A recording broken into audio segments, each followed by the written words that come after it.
Movie reviews presenting horizon line. इस कहानी की शुरुआत में सारा को दिखाया जाता है जो कि अपने बॉयफ्रेंड जैक्सन के साथ एक आइलैंड के पास एक बार में बैठी होती है। सारा को अब जाना होता है लेकिन उसका बॉयफ्रेंड कहता है कि क्यों ना जाने से पहले एक और बियर पी जाए, और अब वो बार काउंटर पर जाकर 2 बियर का ऑर्डर दे देता है और फिर कुछ देर के लिए बाहर चला जाता है। सारा को गुड बाय कहना पसंद नहीं होता, इसलिए अपने बॉयफ्रेंड के एब्सेंस में वहाँ से चली जाती है। और जब जैक्सन वापस आता है तो वो देखता है कि सारा वहाँ पर नहीं है। अब कहानी में हमें 1 साल बाद दिखाया जाता है जहाँ सारा कैब लेकर एयरपोर्ट की तरफ जा रही होती है। इस वक्त सारा लंदन में होती है और पिछले 1 साल से उसकी जैक्सन से कोई बात नहीं हुई थी। इन दोनों का ब्रेकअप हो चुका था। जल्दी सारा मॉरिशस पहुंच जाती है जहाँ उसकी दोस्त की शादी होती है और उसी शादी को अटेंड करने के लिए वो वहाँ पर गई होती है। और आखिरी बार वो जैक्सन से भी यहीं पर मिली थी। जब सारा अपने दोस्त से बात कर रही थी तभी वो कुछ दूरी पर जैक्सन को देखती है जो कि बोर्ड पर कुछ लोगों के साथ होता है। सारा अपने दोस्त से पूछती है कि जैक्सन यहाँ पर क्या कर रहे हैं, तो सारा की दोस्त उसे बताती है कि वो यहाँ पर ड्राइविंग स्कूल चलाते हैं और रात को वो भी पार्टी में आने वाला है। और रात को जब पार्टी होती है तो सारा देखती है वहाँ पर जैक्सन भी है। सारा जैक्सन के पास जाती है और उससे अच्छे से बात करती है। जैक्सन भी उससे कुछ देर बात करते हैं और उसके बाद वो कहता है कि मुझे जाना है। और फिर वो जैसे ही वहाँ से जाने लगता है तो सारा भी उसके पीछे पीछे आ जाती है और वो कहती है कि चलो मैं तुम्हारे कॉलेज तक छोड़ देती हूँ। हालांकि वो मना करता है लेकिन सारा उसकी बात नहीं मानती। तभी उसके दोस्त पीछे से कहती है कि सुबह 7:30 बजे तक वापस आ जाना, नहीं तो हम सब चले जाएंगे। दरअसल शादी किसी और जगह पर होती है और अब सारा जैक्सन की कॉलेज तक पहुंच जाती है जहाँ जाकर ये दोनों शराब पीते हैं और एक दूसरे के काफ़ी करीब आ जाते हैं। ये पूरी रात एक दूसरे के साथ रहते हैं और सुबह जब उठते हैं तो सुबह 8 बज चुके होते हैं, यानी कि आखिरी बोट भी जा चुकी होती है और सारा को किसी भी तरह से अपने दोस्त की शादी में पहुँचना होता है। इसलिए अपने वो एक और दोस्त के पास कॉल करती है जो कि पायलट होता है और उसके पास एक प्राइवेट प्लेन होता है जो टूरिस्ट को एक जगह से दूसरी जगह पर लेकर जाता था। सारा उसे कहती है कि उसे किसी भी तरह से उसके दोस्त की शादी में पहुंचना है। वो उसे कहता है कि उसकी तबीयत खराब है लेकिन वो फिर भी उसे वहां पर पहुंचा देगा। और फिर बहुत जल्द वहाँ पर जैक्सन भी आ जाता है क्योंकि जैक्सन को भी उसी शादी में जाना होता है, जो कि जैक्सन भी लेट हो गया था। दरअसल जिस शादी में सारा जा रही थी वो जैक्सन की भी दोस्त थी और अब ये दोनों उस पायलट के साथ बैठकर वहाँ से निकल जाते हैं। रास्ते में पायलट सारा को कहता है क्या तुम प्लेन उड़ाना चाहती हो। ये सुनकर सारा बहुत खुश होती है और फिर सारा को पायलट की सीट पर आकर बैठ जाती है। फिर पायलट उसे बताता है कि प्लेन को कैसे उड़ाते हैं और फिर थोड़ी देर बाद पायलट की तबीयत खराब हो जाती है और कुछ ही देर बाद उसे हार्ट अटैक आ जाता है जिसकी वजह से उसकी वहीं पर मौत हो जाती है। सारा एकदम से घबरा जाती है। वो जैक्सन को कहती है कि पायलट को देखो क्या हो गया। फिर जैक्सन उसे देखता है।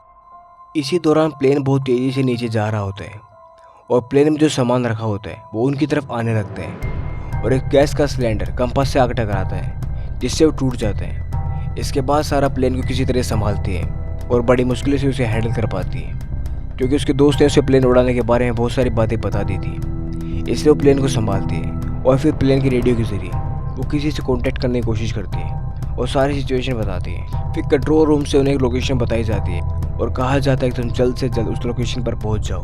वह प्लेन का कंपास खराब हो चुका होता है, इस वजह से इन्हें खुद नहीं पता होता कि कहाँ पर है और ना ही अभी उस जगह पर पहुंच पाते हैं जहाँ कंट्रोल रूम ने उन्हें पहुंचने के लिए कहा था।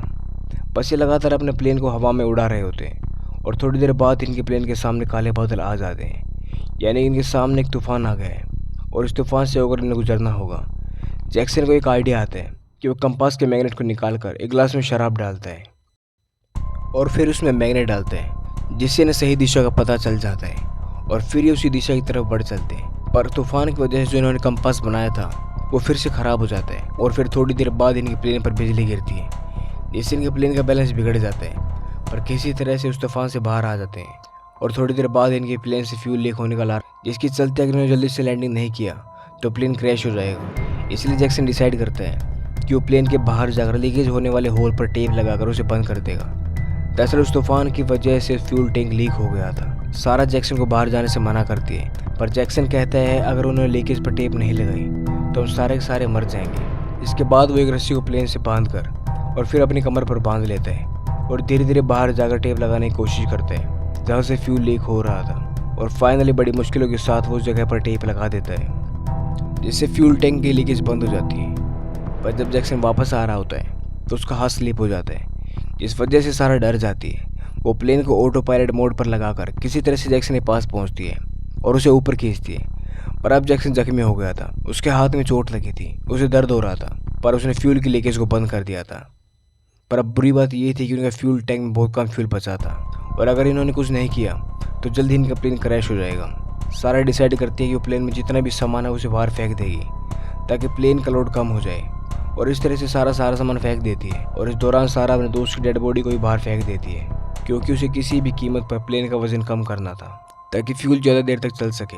लेकिन ये सब करने के बाद भी इनकी फ्यूल टैंक में अब भी फ्यूल बहुत कम होता है और जल्द से जल्द अगर इन्हें लैंडिंग स्पेस नहीं मिली तो इनका प्लेन क्रैश हो जाएगा, जिससे इन दोनों की मौत हो सकती है। जैक्सन सारा को कहता है कि हमारे पास एक ही रास्ता है कि हमारे पास जो अल्कोहल है हम उसे फ्यूल टैंक में डालकर फ्यूल की क्वांटिटी को बढ़ा सकते हैं। सारा को उसका ये आइडिया अच्छा लगता है, लेकिन अल्कोहल को फ्यूल टैंक में डालने के लिए उन्हें एक बार फिर से प्लेन के बाहर जाना होगा। जैक्सन कहता है कि वो बाहर जाएगा, पर सारा उसे कहती है कि तुम्हारा हाथ जख्मी है, तुम चाहकर भी बाहर नहीं जा सकते, ये काम मुझे ही करना होगा। हालांकि जैक्सन ये मना करता है, लेकिन इनके पास कोई और रास्ता नहीं होता, इसलिए सारा अपनी जान जोखिम में डालकर प्लेन के ऊपरी हिस्से में जाकर फ्यूल टैंक में अल्कोहल डाल देती है। पर हवा का प्रेशर बहुत ज़्यादा था, जिसकी वजह से उसका हाथ स्लिप हो जाते हैं, पर किसी तरह से वो मैनेज करके प्लेन के अंदर आ जाती है। ये देखकर जैक्सन बहुत खुश होता है क्योंकि उसने बहुत बहादुरी का काम किया था और अब इनके फ्यूल टैंक में फ्यूल की क्वांटिटी बढ़ जाती है, इसलिए दोनों बहुत खुश होते हैं। पर अब भी लगातार प्लेन चलने के कारण फ्यूल कम हो रहा था और अगर जल्दी इन्होंने लैंडिंग नहीं की तो इस समुद्र में क्रैश हो जाएंगे। तभी जैक्सन देखता है कि इनके सामने एक आइलैंड है, जो देखकर ये बहुत खुश होते हैं। पर फिर वो प्लेन को उसी आइलैंड की तरफ ले जाते हैं, पर जब वो वहाँ पर नीचे जाने लगते हैं तो देखते हैं कोई आइलैंड नहीं था, ये सिर्फ पानी का रिफ्लेक्शन था जो ऊपर से आइलैंड जैसा लग रहा था, जिस वजह से दोनों बहुत निराश हो जाते हैं। पर थोड़ी देर बाद इन्हें एक और आइलैंड नज़र आता है और इस बार ये पानी का रिफ्लेक्शन नहीं होता बल्कि सच में आइलैंड होता है। ये अपने प्लेन को उस आइलैंड की तरफ ले जाते हैं, पर इससे पहले कि वो आइलैंड पर पहुंच पाते हैं इनका सारा फ्यूल खत्म हो जाता है। इसकी वजह से इनका प्लेन पानी में क्रैश हो जाता है। ये दोनों प्लेन के अंदर ही होते हैं और धीरे धीरे अब प्लेन पानी में डूब रहा होता है। जैक्सन बेहोश हो जाता है, सारा उसे उठाने की कोशिश करती है लेकिन वो होश में नहीं आता। फिर सारा प्लेन के दरवाजे खोलने की कोशिश करती है और पानी के प्रेशर के कारण दरवाज़ा नहीं खुल रहा होता, पर वो कोशिश करती रहती है और फाइनली दरवाज़ा खुल जाता है।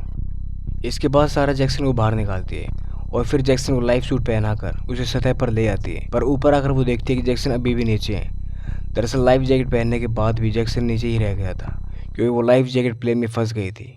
सारा दोबारा पानी में जाती है और जैक्सन को छुड़ाकर ऊपर ले आती है और फिर ये दोनों किसी तरह से आइलैंड पर पहुंच जाते हैं और थोड़ी देर बाद ही जैक्सन को होश आता है। पर जल्दी ये समझ जाते हैं कि दोनों सुरक्षित नहीं है क्योंकि ये कोई आइलैंड नहीं होता बल्कि एक रेत का टीला होता है जो लो टाइड होने पर पानी के पीछे जाने की वजह से समुद्र की सतह पर ऊपर आ गया था। पर जैसे ही पानी का लेवल बढ़ेगा यानी कि हाई टाइड होगा, ये पूरी तरह समुद्र में समा जाएगा। ये दोनों समझ जाते हैं कि इनकी मौत निश्चित है और धीरे धीरे फिर पानी का लेवल बढ़ने लगता है और वो रेत का टीला पानी में समा जाता है। ये दोनों अब पानी के बीचों बीच होते हैं जहाँ इन्हें कोई नहीं देख सकता और इनके पास एक ही लाइफ जैकेट होती है जो कि जैक्सन ने पहनी होती है। जैक्सन अपनी मौत एक्सेप्ट कर लेता है। वो सारा को कहता है कि तुम मेरी लाइफ जैकेट ले लो, लेकिन सारा ऐसा करने से मना करती है। वो कहती है कि हम दोनों एक टीम हैं, हम साथ जिएंगे और साथ मरेंगे। साथ ही वो ये भी एक्सेप्ट कर लेती है कि वो आज भी जैक्सन से बहुत ज़्यादा प्यार करती है। जैक्सन भी एक्सेप्ट कर लेता है कि वो आज भी सारा से प्यार करते हैं। दोनों एक दूसरे गले लगते हैं। इन दोनों को एहसास हो जाता है कि ये दोनों एक दूसरे से सच्चा प्यार करते हैं। तब ये देखते हैं इनके पास एक बोट आ रही होती है जो कि फिशरमैन की होती है। दरअसल सारा ने जब कंट्रोल रूम में अपने मैसेज भेजा था तब वो मैसेज इन लोगों ने भी सुन लिया था, इसलिए वो इन्हें बचाने के लिए वहाँ पर आ गए थे। इस तरह से सारा और जैक्सन की जान बच जाती है और इसी के साथ ये कहानी यहीं पर ख़त्म हो जाती है। तो दोस्तों, कैसी लगी आपको ये सर्वाइवल मूवी? अगर आपको ये कहानी पसंद आई तो हमें कमेंट करके ज़रूर बताएं। मिलते हैं अगली कहानी में और हाँ, सब्सक्राइब करना ना भूलें।